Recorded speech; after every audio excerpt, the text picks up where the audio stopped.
Dito na nga nagumpisa ang kalbaryo ng aking buhay mga lodi ausos.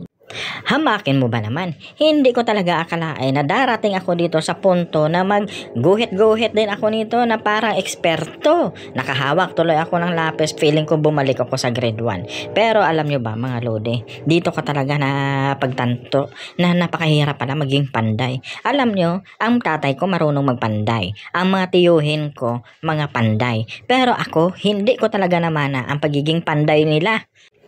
Kaya sa videong ito, huwag nyo ako i-bash mga lodi ha. Kasi ako'y nagmamagaling lang naman dito.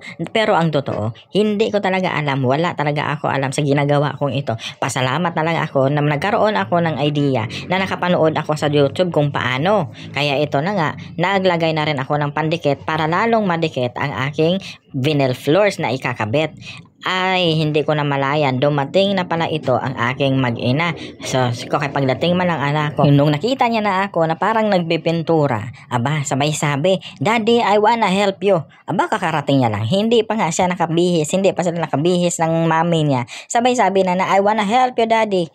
Pero, sinabihan ko siya. Sabi ko, hindi. Ako lang kaya ko na to. Huwag ka dito. Huwag kayo dito. Kasi, mabaho ito. Matapang ang amoy nito. Sabi ko, doon kayo sa kwarto. Huwag niyo akong guluhin dito. Kaya para mabilis ako matapos dito. Kasi kung guguluhin niyo ako dito, abutan talaga ako ng siyam-siyam dito sa ginagawa. Mabuti na lang at ang anak ko ay mabilis yan makaunawa. Maano ba siya? Mabait na. At the age of 4 years old, alam niya na pag sinasabihan siya, nakakaintindi siya, nakakaunawa siya. Hindi siya katulad ba ng ibang bata na pag sinabihan mo, lalong nangungulit. Siya hindi. Pag sinabihan ko siya na doon lang kayo sa kwarto, doon ka lang sa kwarto, dyan ka lang, maglaro ka lang dyan, or else manood ka lang dyan ng TV, ng YouTube mo, dyan lang yan siya. Lalo pag nagko-content ako yan, ng Sidjo at saka sa kay Ande, sabihan ko lang yan siya, dyan ka lang ha, manood ka lang dyan ng YouTube mo ha, kasi si Daddy magko-content. Naiintindihan niya. Alam nyo ba, minsan, dahan-dahan yan siya, silip sa pintuan, kasi usually dito kasi ako nagko-content sa kwarto talaga, kasi para walang istorbo, walang ingay.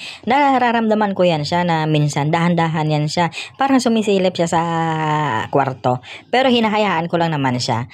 Bago pa naman ako mag-umpisa, sinasabihan ko na yan siya, huwag kang maingay ha, huwag kang magulo, kaya hindi talaga siya makulit. Given naman na talaga yon sa mga bata na makukulit, hyper, pero siya, pag sinabihan mo at kinausap mo, hindi siya ganon, nakikinig siya. Anyways, ayan na nga, pabalik-balik ka siya dyan sa akin, kasi gusto niya nga na mag-help daw sa akin, pero sinasabihan ko siya, hindi, doon lang ikaw sa kwarto, pinakuha ko nga sa misis ko ang laptop, para doon lang siya sa kwarto manood muna, hindi na siya magsige kalabas-pasok dito sa kasi ito ang kusina namin kasi nasa gitna ito ng bahay namin. Kaya pag pumunta ka talaga sa sala, madadaanan mo ito ang aming kusina. Kung napapansin ninyo mga lode, inaapak-apakan ko yan ang dinidikit ko na vinyl floors. Kasi yan ang tira dati sa una kong nilagay doon sa sala na 8 piraso na parang hindi na siya masyado ganun ka madikit. Plus pa, sa nabili ko sa online na pangdikit ay hindi din ganun ka kaya parang lalo ako na-stress dito.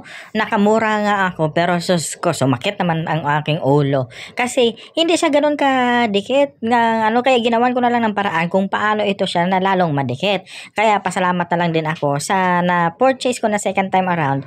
Ang vinyl floors ay maganda at maayos ang pagkadikit niya. Kaya dito lang talaga itong umpisa na ito. Dito lang ako medyo nahihirapan.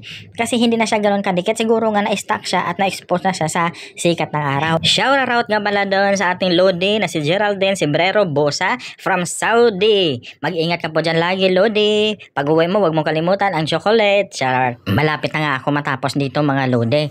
Nasilipan ito ni misis ko. Sus ko, nanlaki ang kanyang mga mata. Akala ko magagalit siya. Yun pala ay talagang natuwa siya at na-amaze siya. Sobrang kakapagod nga pala dito na sa ginawa ko. Pero nung nakita ko ang finished product ko, sus ko, pati ako na-amaze din kasi hindi ako makapaniwala mga Lodi na ganito pala kaganda ang finished product niya. Worth it talaga. Thank you for watching mga Lodi. God bless us all. Bye-bye.